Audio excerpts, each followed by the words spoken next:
אשרם אומנות החיים של הגורו רבי שנקר בבנגלור הוא אולי הדוגמה הבולטת ביותר לדרך שבה הרוחניות ההודית מתאימה את עצמה לעולם העסקים והטכנולוגיה. כל ראשי המשק ההודי באים לכאן לסדנאות ותרגולים, אך גם בכירי מייקרוסופט ובואינג.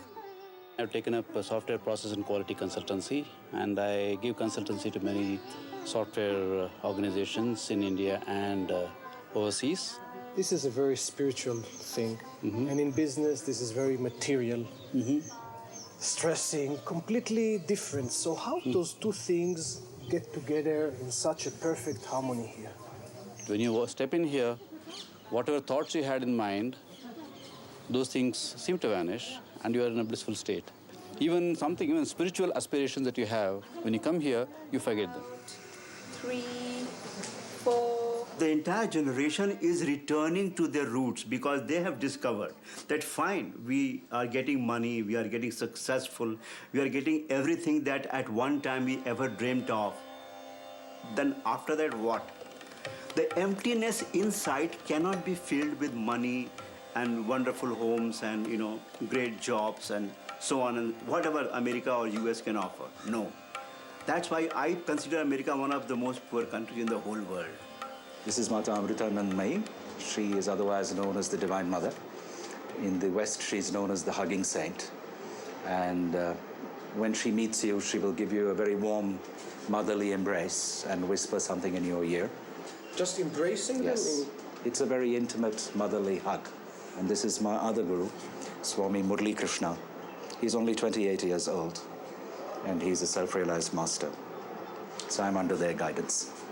When you talk about guru, the Western mind finds it very difficult to understand. I mean, what sort of relations do you have with them?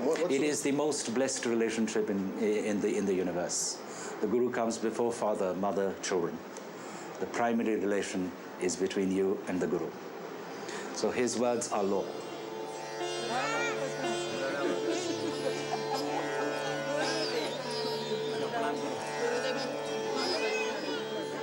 Everybody in India has a guru, right? The guru is a teacher, but he is also the person who will hold your hand and take you to the doorstep of the Lord. The guru is now starting to change. He no longer is just a holy man who knows about the texts. The guru is somebody who is an educated person, who has read about the text, but who's also very good at popular psychology. So in the United States, for instance, and in the West, you will have your psychiatrist or a therapist. In India, you have gurus, and what they do is really kind of mass therapy. So lots of people will come and sit down with a guru, and the guru will try and explain and reinterpret spiritualism for modern times. It's very adaptable. It's like Microsoft, right? It updates itself all the time. הגורו שנקר, הוד קדושתו, כפי שמקפידים לכנות אותו כאן, נחשב לגורו המערבי ביותר בהודו. הוא אורח רצוי באום ובוועידת העסקים העולמית בדאבוס, וגם חבר של שמעון פרס כמובן, והוא זה שיותר מכל אחד אחר בהודו חתום על הצירוף של ניהול עסקי ורוחניות. והצירוף הזה כבר מחלחל לכל קצוות תבל. So, Your Holiness, I thank you so much for receiving us here. Very nice. Coming to India, we had this perception as if business and spirituality are completely opposite things. And coming here, we see that this is completely the opposite. Absolutely, absolutely.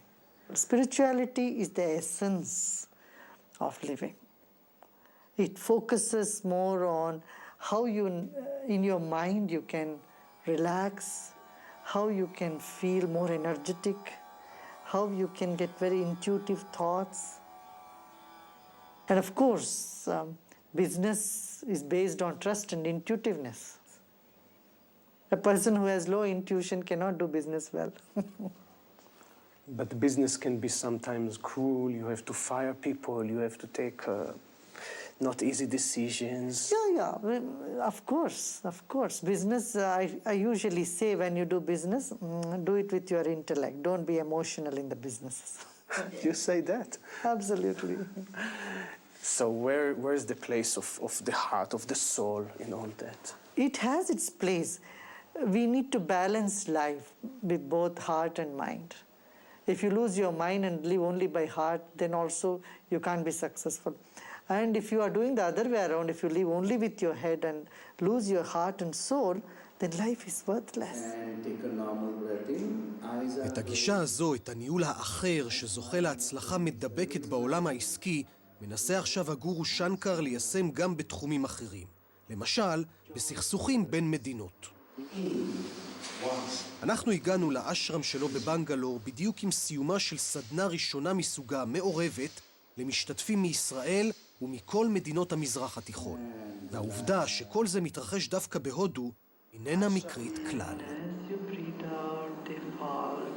الشهيق الطاقة بتتحرك طلوع بالجسم ومع الزفير الطاقة بتنزل نزول.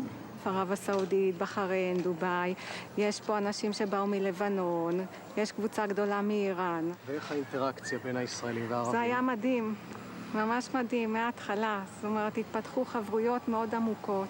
Hello. How are you? Good, how are you? Not too bad. This is Hassan. Nitzan. Nitzan? Yes.